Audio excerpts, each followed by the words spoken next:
எல்லோருக்கும் வணக்கம். இந்தியாவுக்கும் பாகிஸ்தானுக்கும் இடையில் இருக்கிற போர் காரணமாக 2 நாளா மார்க்கெட் இறங்கிட்டு இருக்கு. இன்னைக்கு 224 பாயிண்ட் இறங்கி இருக்கு. இதுல யார் அதிகமா பயந்துட்டு விற்கிறாங்க அப்படின்னா ரீட்டைலர்ஸ் அதிகமா விற்கிறாங்க. நேத்து கூட டிஐஸ்னுடைய செல்லிங் பிரஷர் 596 கோடிக்கு இருந்திருக்கு. ஆனால் எஃப்ஐஎஸ் இப்போ வரைக்கும் தொடர்ந்து பையிங்கில் தான் இருக்காங்க. அவங்களுக்கு என்ன ஆல்ரெடி 10 லட்சம் கோடிக்கு பக்கம் விற்றுருப்பாங்க. அதனால் இதில் ஒரு 10,000-20,000 கோடியில் அவங்களுக்கு ஒன்றும் ஆக போகிறதில்ல. இங்கே தான் மிக முக்கியமான தகவல் என்னென்னா மகிழ்ச்சியே இல்லை. ஒரு கொஞ்சம் கூட சன்னியாசி கூட சந்தோஷமாக இருப்பாங்க போல். பட் இருந்தாலும் குடும்பஸ்தம் சந்தோஷமாக இல்லை அப்படின்ற மாதிரி நிஃப்டி 10 டேஸ் மூவிங் ஆவரேஜுக்கு கீழே தான் இப்போதைக்கு இருக்கான். இவன் எவ்வளவுக்கு எவ்வளவு வேகமாக மறுபடியும் 10 டேஸ் மூவிங் ஆவரேஜை தாண்டானோ அப்போ மகிழ்ச்சி என்பது கொஞ்சமாவது ஓரளவுக்காவது வரும். இல்லை அப்படின்னாக்கா மகிழ்ச்சி என்பது ரொம்ப கம்மியாக இருக்கும். ஒரு நண்பர் கூட சொல்கிறாரு பாருங்க, அட எனக்கு 3% பக்கம் ப்ளஸில் வருது, அப்புறம் மறுபடியும் மைனஸில் போகுது, அப்புறம் மறுபடியும் ப்ளஸில் வருது, மைனஸில் போகுதுன்னு இப்படியே ஒரு குறிப்பிட்ட ரேஞ்சுக்குள்ளேயே என்னுடைய போர்ட்ஃபோலியோ ஆடிக்கிட்டு இருக்குது. என்னதான் ஆக போகுது அப்படின்ற மாதிரி நிறைய பேர் புலம்பிக் கொண்டு இருக்கக்கூடிய இந்த நேரத்தில் எத்தனையோ பேர் இருக்கிற வேலையை விட்டுட்டு ஸ்டாக் மார்க்கெட்டுக்குள்ளே வர்றாங்க. ஆனால் நான் வேலைக்கு போக காரணமே ஷேர் மார்க்கெட்டில் இருக்கிற லாஸா அப்படின்னு சில பேர் ஃபீல் பண்ணிக்கிட்டு இருக்கக்கூடிய இந்த நேரத்தில் மார்க்கெட் கொஞ்சம் கஷ்டமான இடத்துல இருக்குது. 10 டேஸ் மூவிங் ஆவரேஜுக்கு கீழே இருக்கிறதுனால மனசுக்குள்ளே கொஞ்சம் மகிழ்ச்சி என்பது இல்லை. சீக்கிரமாக அவன் மேலே வரணும் ஆண்டவா அப்படின்னு வேண்டிக்க வேண்டியது தான். இன்றைக்கி மிக மிக முக்கியமான தகவல்களில் கடவுள் வரம் கொடுத்தாலும் பூசாரி அதை தட்டி விட்ட கதையாக இன்னைக்கு இந்த எல்என்டி மற்றும் இல்லை பல்வேறு கம்பெனிகள் Q4 ரிசல்ட் கொடுத்ததுக்கப்புறம் மேல் நோக்கி ஏறி இருக்கான். அதுலேயும் ஹெவி வெயிட்டேஜான ஆள் தான் இந்த எல்என்டி 4% ஏறி இருக்கான். இன்னைக்கு மார்க்கெட் ரொம்பவுமே சூழ்நிலை சரியில்லாதனால தனியாளாக மார்க்கெட்டை மேல் நோக்கி ஏற்ற முயற்சி பண்ணிக்கிட்டு இருக்கான். பட் இருந்தாலும் மற்ற கம்பெனிகள் பெருசாக சப்போர்ட் பண்ணல. கோல்டு ரிலேட்டடான ஸ்டாக்ஸ் டைட்டன், கல்யாண் போன்ற பங்குகள்லாம் இன்னைக்கு ரொம்பவுமே மகிழ்ச்சிகரமாக 4% அந்த மாதிரிலாம் ஏறி வந்திருக்கான். இதில் முக்கியமாக கவனிக்க வேண்டிய என்ன தகவல்னா டைட்டன் 11 ரூபாய் டிவிடெண்ட் அப்படின்றது அறிவிச்சிருக்கிறதாக தகவல் இருக்கு. இந்த 11 ரூபாய் என்பது மிகப்பெரிய டிவிடெண்ட். இப்போ வேணா அந்த பங்கு 3,500 ரூபாய் அப்படின்ற மாதிரி ரேஞ்சில் இருக்கலாம். நீங்கள் 2009 அதுகளுக்கு முன்னாடியெல்லாம் பண்ணீங்கன்னா இந்த பங்கு ஒரு தடவை 37 ரூபா 40 ரூபாய்க்குலாம் கிடைச்சிருக்கான். 2009 2010 சமயத்தில். அதுக்கு முன்னாடியெல்லாம் போயிருந்தோம்னா இந்த பங்குனுடைய ஒரு இடம் விலையை வெறும் 22 ரூபா அந்த மாதிரி இருக்கு. அப்போ அவங்களுக்கெல்லாம் இது எவ்வளவு பெரிய டிவிடெண்ட் அப்பிருந்து வாங்கி இப்போ வரைக்கும் சும்மா வச்சிருந்தாக்கா ஒவ்வொரு வருஷமும் பணம் டபுள் பண்ணி விடுற மாதிரி பண்ணிக்கிட்டு இருக்கான். டிவிடெண்ட் மூலியமாக 11 ரூபாய் அறிவிப்பு அப்படின்றது வந்திருக்கு. இது எப்படி இருக்கு அப்படின்ட்டு ஏஷியன் பெயிண்ட்டுக்கு ஒரு காலத்தில் போட்டியாக சில பிராண்டுகள் அப்படின்ற சமீபத்தில் வந்தது. அதுக்கப்புறம் இது நல்லாவே இல்லை அப்படின்ற மாதிரி ஏஷியன் பெயிண்ட் தற்போதைய குவார்ட்டர்லி ரிசல்ட் வெளியிட்டிருக்காங்க. மிகவும் குறைவாக வெறும் 701 கோடி என்பதான் விட்டுருந்தாங்க. இதுக்கு முன்னாடி போட்டிகள் வர்றதுக்கு முன்னாடியே இவங்கெல்லாம் 1000 கோடி 800 கோடி அப்படின்ற மாதிரி தான் லாபம் பண்ணிக்கிட்டு இருந்தாங்க. ஆனால் அதனுடைய வளர்ச்சி 1575 கோடின்லாம் மாறி இருக்கு. அதுக்கப்புறம் இப்போ சமீபத்தில் பார்த்தோம்னா தடாலடியாக ஒரு முறை 694 குறைஞ்சா, அப்புறம் மறுபடியும் 1128 கோடின்னு வந்து ஒருவேளை வளர்ச்சி அடைஞ்சிருமோன்னு பார்த்துக்கிட்டு இருந்தாங்க. ஆனால் மறுபடியும் 701 கோடி அப்படின்ற மாதிரி கீழே வீழ்ச்சி அடைஞ்சிருக்கான். இந்த சமயத்தில் ஒரே ஒரு நல்ல தகவல், அது நம்ம இந்தியாவில் கிடையாது, அதாவது இங்கிலாண்டில் இருக்கு, யுனைடெட் கிங்டம்ல இருக்கு. அவங்ககிட்ட மட்டும்தான் இப்போதைக்கு நல்ல தகவல் இருக்கு. ஏன்னா இந்தியா கூடயும் ஒரு ட்ரேட் அக்ரிமெண்ட் போட்டிருக்காங்க, அமெரிக்கா கூடயும் ஒரு ட்ரேட் அக்ரிமெண்ட் போட்டிருக்காங்க. அதுவும் இல்லாமல் இப்போ பொருளாதாரத்தில் 0.25% வட்டியை குறைச்சி பணத்தை புழக்கத்தில் விடுறாங்க. ஸோ தற்போதைய நிலைமையில் உலகத்தில் எந்த ஒரு நாட்டில் பாசிட்டிவ் மொமெண்டம் இருக்கு அப்படின்னா தகவல்களை பொறுத்து இப்போதைக்கு இங்கிலாண்டில் மட்டும்தான் இருக்கு. நண்பர்களே, ரிசல்ட் வந்ததுக்கு அப்புறம் யாருமே எதிர்பாராத ஒரு சம்பவம், இதுதான்டா போலீஸ் அப்படின்ற மாதிரி, இதுதான்டா ஸ்டாக் மார்க்கெட் அப்படின்ற மாதிரி யூனியன் பேங்க் ரிசல்ட்டுக்கு அப்புறம் 5% இன்னைக்கு மேல் நோக்கி ஏறி ஒரு மகிழ்ச்சி அப்படின்றது கொண்டு வந்திருக்கான். இதில் மிக முக்கியமாக கவனிக்க வேண்டியது இன்னைக்கு வரக்கூடிய ரிசல்ட்டுகளில் டாக்டர் ரெட்டினுடைய ரிசல்ட் வருது. நல்ல ஒரு காலத்தில் செலுப்பாக இருந்தவன் தான். பட் டேரிஃப் போன்ற பல்வேறு பிரச்சனைகள்னால இந்த ஃபார்மா பங்கு முதல்ல இருந்தே கீழ் நோக்கி இறங்கி இப்போ வரைக்கும் ஒரு ரெக்கவரி இல்லாமல் இருக்கு. இந்த சமயத்தில் வரக்கூடிய Q4 ரிசல்ட் இவனை என்ன செய்யும் அப்படின்றது ரொம்ப முக்கியமான ஒரு ரிசல்ட்டாக இருக்கு. இதை தவிர்த்து பார்க்க போனால் இந்த KPR மில் அப்படின்றதுடைய ரிசல்ட் எப்படி வரப்போகுது அப்படின்றது ஒரு ஆர்வமான ஒரு விஷயமா இருக்கு. உனக்கெல்லாம் வாய்ப்பில்லை ராஜா, ஏகப்பட்ட ஸ்டாக் மார்க்கெட்டில் பயத்தில் மேலே கீழே ஏறி இறங்கி ஆடிக்கிட்டு இருக்கா. நீ எல்லாம் என்ன ஆக போறியோ, உனக்கெல்லாம் வாய்ப்பு கிடையாது அப்படின்ற மாதிரி இந்த பிட்காயினை பார்த்து நிறைய பேர் நினச்சிக்கிட்டு இருந்தாங்க. அந்த சமயத்தில் சமீபத்தில் இந்த பிட்காயின் வெறும் 75,000 இருந்தது. ஏப்ரல் மாதத்தில் 9ஆம் தேதி வெறும் 75,000 இருந்தது. இப்போ மறுபடியும் 1 லட்சத்துக்கு மேலே தாண்டி ட்ரேட் ஆகிக்கிட்டு இருக்கு. ஆக மொத்தம் கடந்த 6 மாசத்துல மட்டும் கிட்டத்தட்ட 2 ட்ரிப்பு போயிட்டு வந்துட்டான். 70,000 1 லட்சம் வரைக்கும் ஒரு ட்ரிப்பு போயிட்டு வந்துட்டான். மறுபடியும் 2வது ட்ரிப்பாக 70 1 லட்சம் வரைக்கும் போயிட்டு வந்திருக்கான். தலைவா, நீங்க எப்பவுமே பெரிய ஆள் தான் அப்படின்ற மாதிரி உலகத்துல தங்க விலை என்பது ஏறி இறங்கி மாற்றமாய் கொண்டே இருக்கிறது. கடைசிக்கு அவன் மேல் நோக்கி ஏறி கடந்த 2 நாட்களாக அமெரிக்காவினுடைய விலையை பார்க்கல, அங்க 2 நாளா இறங்கிக்கிட்டு இருக்கு. நம்மளால இங்க என்ன பண்ணிக்கிட்டு இருக்கான்னு தெரியல. நம்ம மீடியாக்கள்ல, உலக மீடியாக்கள்ல கோல்டு இறங்கின மாதிரி இருக்கு அப்படின்ற மாதிரி தகவல் வருது. உடனே நகைக்கடை கூப்பிட்டு கேட்டா பெருசா இறங்கின மாதிரியே தெரியல. இன்னொரு வாய்ப்பு இல்ல ராஜா அப்படின்ற தகவல் ஒன்று இருக்கு. அதாவது க்ரூட் ஆயில் சமீபத்தில் 4 வருஷத்தினுடைய லோ பிரைஸ்ல வந்து ட்ரேட் ஆகிட்டு இருக்கு. இதனால நம்ம இந்தியாவுக்கு வந்து அதை அதிகமாக இறக்குமதி பண்ணும்பொழுது கவர்மெண்ட்டுக்கு ஆல்மோஸ்ட் 2 லட்சம் கோடினே வச்சுங்களேன். இதன் மூலியமாக நம்மளுக்கு மிச்சமாக வாய்ப்பு இருக்கு அப்படின்லாம் நம்ம பத்திரிகையில படிக்கிறோம். ஆனா உங்களுக்கு வாய்ப்பு இல்லை ராஜா அப்படின்ற மாதிரி இந்த குறைந்த பணம் என்பது பெட்ரோலுக்கோ அல்லது டீசலுக்கோ குறையுதா அப்படின்றது இப்போ வரைக்கும் ஒரு புரியாத புதிரா இருக்கு. எது எப்படியோ நம்ம நாட்டுக்கு, நீ நாட்டுக்கு என்ன செய்தாய் அப்படின்ற மாதிரி தற்போதைக்கு நம்ம நாட்டுக்கு ஒரு நல்ல தகவல் என்ன அப்படின்னு பார்த்தீங்கன்னா, க்ரூட் ஆயிலினுடைய விலை 4 இயர் லோல போய்கிட்டு இருக்கு. நண்பர்களே, எவ்வளவு பெரிய ஆளாக இருந்தாலும் சில நேரங்களில் கட்டத்துறைக்கு கட்டம் சரியில்லை அப்படின்ற மாதிரி பிரச்சனை வருது. கூகுளுக்கு வந்து இப்போ அமெரிக்காவில் என்ன ஒரு வழக்கு போய்கிட்டு இருக்குன்னா, நீங்கள் சர்ச் இன்ஜினில் மோனோபாலியாக இருக்கீங்க, அதை உடைக்கணும் அப்படின்ற மாதிரி அவங்களுக்கு எகெயின்ஸ்டாக ஏதோ ஒரு பிரச்சனை போய்கிட்டு இருக்கு. அதே மாதிரி சமீபத்தில் வந்து கூகுள் என்ன பண்ணியிருக்காங்கன்னா, ஒரு 200 எம்ப்ளாயை வந்து கொஞ்சம் வேலையை விட்டு தூக்கியிருக்காங்க அப்படின்ற ஒரு தகவல் வந்திருக்கு. அது போக முதல்லாம் வந்து யூடியூப்பை ஒரு தொழிலாக எடுத்து நிறைய பேர் நடத்திக்கிட்டு இருந்தாங்க. இப்போ அவங்களுக்கு நிறைய பேர்த்துக்கு சிரமமாக இருக்கு. எது எப்படியோ சமீபத்தில் வந்திருக்கிற ஆர்டிஃபிஷியல் இன்டெலிஜென்ஸ் என்பது உலகத்தையே ஒரு ஆட்டி இருக்கு. இனி அடுத்தடுத்த வருடங்களில் இன்னும் எந்த நிலைமைக்கு கொண்டு போக போறாங்கன்னு தெரியல. இவர் பாஸா இல்லை லூஸா அப்படின்ற மாதிரி வரக்கூடிய தகவல்கள்னால பல பங்குகளுக்கு பாசிட்டிவ் கிடைக்குமா இல்லை நெகட்டிவ் கிடைக்குமா அப்படின்ற மாதிரி தெரியாமல் இருக்கு. மிகப்பெரிய தகவல்.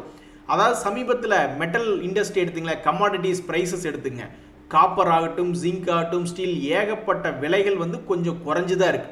பழையபடி இன்னும் பீக்கு வந்து சேரல. இந்த சமயத்தில் வந்து அமெரிக்காவுக்கும் இங்கிலாந்துக்கு இடையில நடக்கக்கூடிய வர்த்தகம், அதே மாதிரி அமெரிக்காவுக்கு சைனாக்கு இடையில நடக்கக்கூடிய வர்த்தக பேச்சு இந்த வார கடைசியில், அதே மாதிரி இந்தியாவுக்கு யூகேக்கு சமீபத்தில் நடந்து முடிஞ்சிருந்த ஃப்ரீ ட்ரேட் அக்ரிமெண்ட்டுங்கிறது இந்த கமாடிட்டிஸ் ப்ரைஸஸில் ஏதாவது மாற்றத்தை கொண்டு வருமா, அதன் மூலிமா மெட்டல் சம்பந்தப்பட்ட பங்குகளுக்கு ஏதாவது ஒரு ஃபோக்கஸ் கிடைக்குமா அப்படின்ற மாதிரி ஒரு எதிர்பார்ப்பு இப்போ எழுந்திருக்கு. அது மட்டும் இல்லை, ஐடிசிக்கும் இப்போ இனிமேல் சமீபத்தில் ரிசல்ட் வரப்போகுது. இருக்கிறதுலேயே பெரிய வெயிட்டேஜ் கொண்ட கம்பெனியில் இன்னைக்கு எல்என்டி ரிசல்ட் கொடுத்து முடிச்சுட்டான். அவன் 4% ஏறி மார்க்கெட்டை மேல் நோக்கி உயர்த்த எவ்வளவோ கடினமாக போராடியும் இன்னைக்கு அவனுக்கு எகெயின்ஸ்டாக மார்க்கெட் இருக்கு. கடைசியாக இன்னும் ஒரே ஒரு பெரிய ஆள் யார் அப்படின்னு பார்த்தீங்கன்னா இந்த ஐடிசி பங்கு. இவனுடைய ரிசல்ட் வரும்பொழுது மார்க்கெட்டை என்ன செய்ய போறான் அப்படின்றத பொறுத்திருந்து பார்க்கணும். தற்போதைக்கு இந்த ஐடிசி என்னும் பங்கு கரெக்டாக சென்டர் பாயிண்ட்ல வந்து நிற்கிறான். இதனுடைய லேட்டஸ்ட் ஹை 460, இதனுடைய லேட்டஸ்ட் லோ 400 பக்கம், கரெக்டாக நடுவில் வந்து உட்கார்ந்துருக்கு. ஷபாஸ் என்எஸ்சி பிஎஸ்சி அப்படின்ற மாதிரி அவங்க என்ன பண்ணியிருக்காங்கன்னா, அவங்களுடைய வெப்சைட் ஆக்சஸ் எல்லாம் வந்து வெளிநாடுகள்ல இருந்து அவங்களுடைய வெப்சைட்ஸை ஆக்சஸ் பண்ணுறதுக்கு சில ரெஸ்ட்ரிக்ஷன்ஸ் போட்டிருக்கிறதா நான் தகவல் படிச்சிருந்தேன். இது ரொம்ப முக்கியம். ஏன் அப்படின்னாக்கா, இப்போ கூட நம்ம நிறைய பத்திரிகையில் படித்தோம், சில வெப்சைட்டுகளை ஹேக் பண்ணி ஏதோ ஒரு தவறான வாக்கியங்களை எல்லாம் டிஸ்பிளே பண்ணி வச்சுருந்தாங்க. அது மாதிரி நம்மளுக்கு தொழில் நடத்துறதுக்கு மிகவும் முக்கியமான வெப்சைட்டுகளை எந்த விதமான வேற யார் ஆக்சஸ் பண்ணிடக்கூடாது அப்படின்றதுனால இந்த ஒரு ரெஸ்ட்ரிக்ஷன் போட்டிருக்காங்க. இது மிகவும் வரவேற்கத்தக்கது. நீ எவ்வளவு பெரிய ஆளா வேணாலும் இருந்துக்க, ஆனா மார்க்கெட் இறங்கும் போது எல்லாத்தையும் தான் அடிப்போம் அப்படின்ற மாதிரி இந்த போஷ் அப்படின்ற கம்பெனி மிகப்பெரிய அளவில் பிரைஸ் கொண்ட கம்பெனி. 38,000 பக்கத்தில் இருந்த பங்கை கிட்டத்தட்ட 25,000 ரேஞ்சில் இறக்கி விட்டாங்க. ஆல்மோஸ்ட் 35% சரிஞ்சு அடைஞ்சு. அதுக்கப்புறம் இந்த பங்கு என்ன பண்ணியிருக்குன்னா, சமீபத்தில் ஒரு 17% அதில் இறங்கினது எவ்வளவோ அதில் பாதி ரெக்கவரி ஆகி கரெக்டாக 2 days மூவிங் ஆவரேஜ் பக்கத்தில் வந்து நிற்கிறான். இனி இவன் அடுத்து என்ன செய்ய போகிறான் அப்படின்னு ட்ரேடர்கள் ரொம்ப ஆவலாக காத்துக்கிட்டு இருக்காங்க. அதே மாதிரி கிராம்ப்டன் கிரீவ்ஸ் அப்படின்னு ஒரு பங்கு, என்னம்மா நீங்கள் இப்படி பண்ணுறீங்களேம்மா அப்படின்ற மாதிரி 480 ரூபா ரேஞ்சிலேருந்து கீழே விழுந்து இன்னும் கீழேயே தான் இருக்கான். இப்போ எடுத்து பார்க்குறோம் ஒரு மாதம் 2 மாதத்துக்கு முன்னாடி என்ன லெவலில் இருந்தானோ அதே லெவலில் தான் கீழே விழுந்து கிடக்கிறான். அதனால் ட்ரேடர்கள்லாம் ரொம்ப பரிதாபமாக பார்த்துக்கிட்டு இருக்காங்க. இதுக்கு முன்னாடி இதே இடத்துல வந்து விழுந்தப்ப வெறும் 40 ரூபா ஏறி 360 ரூபா அப்படின்ற மாதிரி போய் ரெசிஸ்டன்ஸ் எடுத்து கீழே வந்தான். அப்போ இனிமேல் என்ன பண்ண போகிறான், கீழே குமிஞ்சு அவனுடைய பாதாளத்தை பார்க்க போகிறானா இல்லை என்ன பண்ண போகிறான் அப்படின்னு தெரிஞ்சுக்கிறதுக்கு ட்ரேடர்கள் ரொம்ப ஆர்வமாக இருக்காங்க. இப்போ நிறைய பேர்த்துக்கு என்ன கேள்வி அப்படின்னா, மார்க்கெட் இப்போ இறங்குதுன்னு வச்சுக்கோங்களேன், அப்போ ஏற்கனவே கண்ணில் தண்ணி வர மாதிரி இறங்கி இருக்கக்கூடிய பங்குகளை இந்த மார்க்கெட் என்ன பண்ணும்? ஒரு உதாரணத்துக்கு இந்த தீபக் நைட்ரேட் அப்படின்ற பங்கு சமீபத்தில் அவன் கீழிருந்து மேல் நோக்கி ஏறி இருந்தான். 1600 ரேஞ்சிலிருந்து 3000 வரைக்கும் போயிட்டு இப்போ மறுபடியும் அங்கிருந்து ஒரு மிகப்பெரிய ஒரு வீழ்ச்சி, ஆல்மோஸ்ட் ஒரு 40% வீழ்ச்சி. அப்போ மார்க்கெட் இது போன்ற பங்குகளை என்ன பண்ணும்? Pfizer அப்படின்ற, இதை ஃபைசர்னு படிக்கணும் இல்லையா, ஃபைசர் அப்படின்ற பங்கு சமீபத்தில் அவனு இதுக்கு முன்னாடி 4000 ரூபாய் ரேஞ்சிலிருந்து 6000 ரூபாய் போனவன் தான். பட் அவனு இப்போ சரிஞ்சு கிடக்கிறான். அப்போ இது போன்ற பங்குகளை 2 பாட்டில் குளுக்கோஸ் போட்டு ஏதாவது ஏற்றி விட போகிறாங்களா இல்லை இன்னுமே ஐசியூவில் வச்சிருக்க போகிறாங்களா அப்படின்னு தெரியாமல் ஒரே குழப்பமாக இருக்குது. ஆனால் இது போன்ற ஷேர்களில் என்ன ஒரு தகவல் அப்படின்னா, 2024 போன்ற காலங்களில் என்ன இருந்ததோ, 2023 அது போன்ற காலங்களில் என்ன விலை இருந்ததோ அந்த இலைக்கு வந்து விழுந்திருக்கா அப்படின்றதான் தகவல். நண்பர்களே, ஸ்டாக் மார்க்கெட்டில் மட்டும் எந்த ஒரு பங்கு நிற்காம ஓடவே ஓடாது. ஏதாவது ஒரு நேரத்தில் அவனுக்கு பிரேக் போடுவாங்க அப்படின்றதுக்கு ஒரு உதாரணம் தான் இந்த REC லிமிடெட் அப்படின்ற பங்கு. ஒரு காலத்தில் எவ்வளவு பெரிய ஸ்ட்ராங்கானாலும் அவன்லாம் 50 ரூபா ரேஞ்சிலிருந்து போனவன் 600 ரூபா வரைக்கும் போயிட்டான். இப்போ ஆனால் சமீபத்தில் இப்போ என்ன நடந்துட்டு இருக்குன்னா, வெறும் 20% ஏறி இறங்கிட்டு இருக்கான். ஏறினது ஒரு 20%, இறங்கினது ஒரு 20%, ஏறினது 20%, இறங்கினது 10%, வெறும் 20%க்குள்ள அவ்வளோ பெரிய பங்கை கொண்டு வந்து நிறுத்தி வச்சிருக்குது மார்க்கெட். இனி அடுத்து இவன் என்ன பண்ண போறான்? ஆண்டவா, ஒவ்வொருத்தருக்கும் சாதகமாக ஏதாவது பண்ணிவிடு அப்படின்ற மாதிரி ட்ரேடர் ஸ்ப்ரே பண்ணிக்கிட்டு இருக்காங்க. என்னப்பா உனக்கு அண்ணன் மேலே பாசமே இல்லையேப்பா அப்படின்ற மாதிரி இந்த கேப்லின் பாயிண்ட் அப்படின்ற ஒரு பங்கு தொடர்ந்து இறங்கு முகம். சமீபத்தில் நீங்கள் 2025 ஸ்டார்டிங்லேருந்து பார்த்தீங்கன்னா தொடர்ந்து இறங்கு முகமாக கொஞ்சம் கூட ஷேர் ஹோல்டர்ஸ் மேலே பாசமே இல்லாமல் இந்த ஷேரினுடைய விலை இறங்கிக்கிட்டே இருக்கு. ஒரு காலத்தில் இந்த பங்கு என்ன பண்ணியிருக்குன்னா வளர்ச்சி காமிச்சிருக்கான். 70 கோடி 80 கோடி அப்படின்ற மாதிரி அப்படியே அவனுடைய லாபம் 120 கோடி வரைக்கும்லாம் ஓரளவுக்கு ஸ்டாண்டர்டாக கொண்டு வந்துட்டான். அதுக்கப்புறம் அவனுடைய வளர்ச்சி என்பது பெருசாக வளரல, கொஞ்சம் தடைப்பட்டு போயிடுச்சு. ஸோ அப்போ இவனுடைய Q4 ரிசல்ட் வந்து என்ன செய்யும்? தற்போதைக்கு FISனுடைய டேட்டாவை பொறுத்த வரைக்கும் அவங்க லேட்டஸ்ட்டாக சில குவார்ட்டர்களில் அவங்களுடைய ஹோல்டிங் பர்சன்டேஜ் என்பது கொஞ்சோண்டு இன்க்ரீஸ் பண்ணியிருக்காங்க. DISனுடைய ஹோல்டிங் பர்சன்டேஜுமே ஒரு மாதிரி ஸ்டாண்டர்டாக இருக்குது.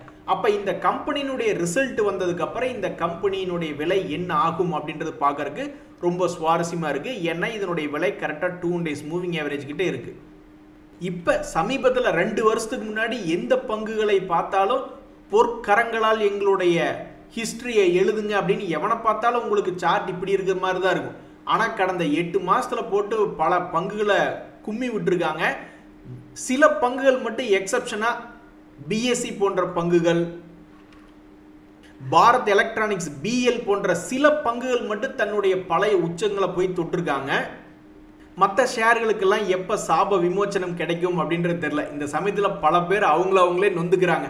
மார்க்கெட் 2-3 வருஷமாக நல்லா இருந்தது, நான் மார்க்கெட்டுக்கு உள்ளே வந்த நேரம் என் பவர் தான் இந்த சரிவுக்கு காரணம் அப்படின்ற மாதிரிலாம் மனசு விக்ஸாகி ஃபீல் பண்ணுறாங்க. ஏங்க அப்படி பார்த்தா நீங்கள் ஒரு ஆளாக உள்ளே வந்திருப்பீங்க, பல லட்சம் பேர் உள்ளே வந்து காலடி எடுத்து வச்சுருந்துருப்பாங்க. ஸ்டாக் மார்க்கெட் என்பதே அது இறங்கும் ஏறும், என்ன காரணத்தினால இறங்குது என்ன காரணத்தினால ஏறுதுன்னு கண்டுபிடிக்க முடியாத ஒரு ரத்த பூமி. இதுக்கெல்லாம் ஏன் போய் ஃபீல் பண்ணிக்கிட்டு இருக்கீங்க? ஆனால் இந்த சமயத்திலையும் சில பேர் SIP பண்ணுறவங்களுடைய எக்ஸ்பீரியன்ஸ் என்பது வேறு விதமாக பாசிட்டிவாக இருக்குது. ஸோ ஸ்டாக் மார்க்கெட்டை பொறுத்த வரைக்கும் பல்காக உள்ளே வரும்பொழுது மார்க்கெட்டு சப்போர்ட் பண்ணணும். ஏதாவது தொடர்ந்து அதில் புல்லிஷ் மார்க்கெட் மாதிரி இருந்தால் 2-3 வருஷத்துக்கு முன்னாடி உள்ளே வந்தவங்களுக்கெல்லாம் அந்த மாதிரி மார்க்கெட் சப்போர்ட் பண்ணுச்சுன்னா நல்லாயிருக்கும். அப்படி மார்க்கெட் சப்போர்ட் பண்ணலைன்னா ஒரு நண்பர் கூட சொல்கிறாரு பாருங்க, 5 லட்ச ரூபா இன்வெஸ்ட்மெண்ட்டுக்கு 7 மாதம் ஆச்சு, ஒரு பைசா கூட வருமானம் இல்லை அப்படின்ற மாதிரி சொல்கிறாரு. அப்படின்னு என்ன அர்த்தம்? அது நெகட்டிவில் போயிருக்கிறது தான் வாய்ப்புகள் அதிகம். அப்போ கஷ்டமான சூழ்நிலையிலையும் அதே மாதிரி ஏற்றமாக இருக்கக்கூடிய சூழ்நிலையில் SIP போன்ற ஸ்ட்ராட்டஜிஸ் எல்லாம் மேபி சில பேர்த்துக்கு ஹெல்ப்ஃபுல்லாக இருக்கும் போல்.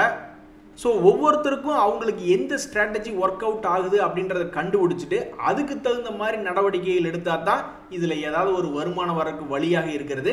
இன்றைய தகவல் அனைத்து உங்களுக்கு உதவியாக இருந்தால் எனக்கு மகிழ்ச்சியா. ரொம்ப நன்றி, வணக்கம்.